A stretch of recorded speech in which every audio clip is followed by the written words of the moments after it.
విజయం సాధించేసేటువంటి అవకాశం కూడా ఉంది. అలాగే అధిక వ్యయం కనిపిస్తోంది. విపరీతమైనటువంటి వ్యయం వల్ల విజయ ప్రాప్తి కూడా సూచన చేస్తోంది. కాబట్టి కుంభరాశి వారు మహాలక్ష్మి ఆరాధనని చేసినట్లయితే లక్ష్మీ కటాక్షం వల్ల చక్కటి అభ్యున్నతి వాళ్ళకి కనిపిస్తుంది. అలాగే కుంభరాశి వారికి తొందరగా నరదృష్టి కూడా పడుతూ ఉంటుంది. జనాలు మంచి ఎవరికి చేశామో వారే మనకి ఇబ్బంది కలిగిద్దామనే ఉద్దేశంలో ఉంటూ ఉంటారు. అందువల్ల వారి యొక్క ప్రభావాన్ని దూరం చేసుకోవడం కోసం శూలిని దుర్గా ఇత్యాది దుర్గా ఆరాధనలు చేయడం వల్ల ఈ కుంభరాశి వారు కూడా మంచి శ్రేయస్సును పొందే అవకాశం ఉంది. ఇలా ఈ 12 రాశుల ప్రభావాన్ని మనం చూసినట్లయితే ఈ సంవత్సరం అంతా కూడా కొంత మిశ్రమ ఫలితాలుగా కనిపిస్తున్నాయి.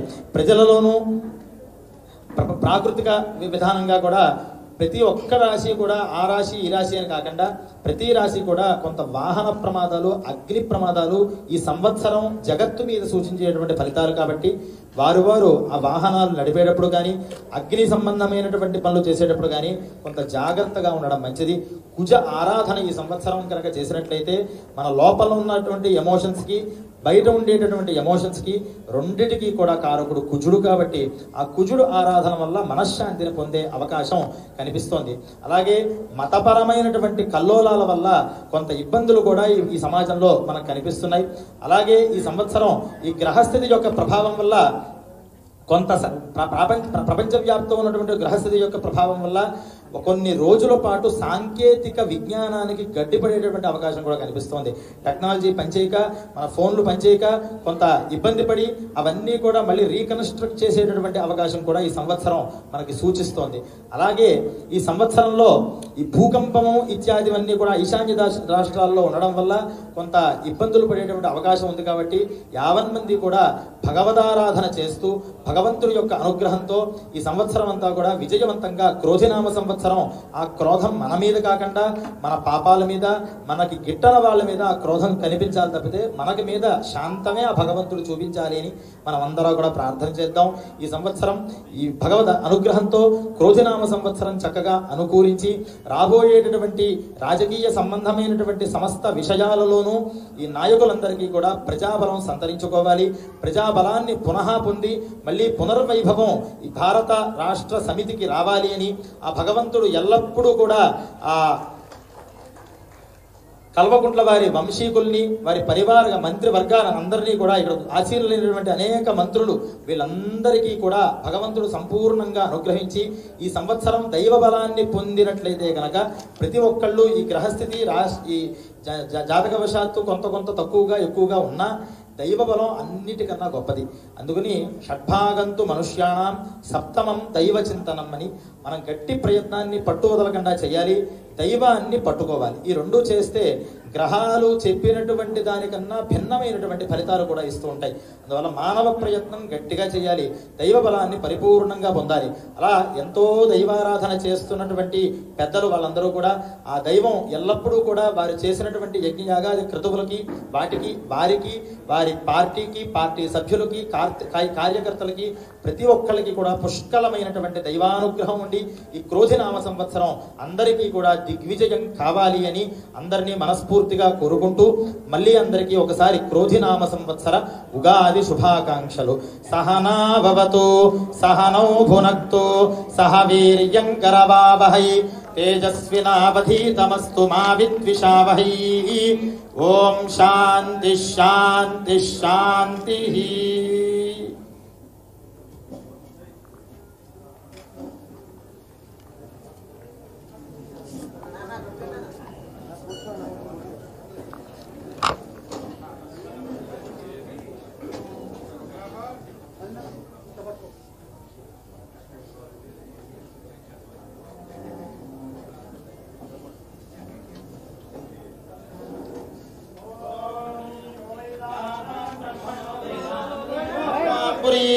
తస్మై బ్రహ్మజ బ్రహ్మాచ ఆయుః కీర్తిం ప్రజాన్ దదుః భాగధేయేన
సూచిస్తోంది.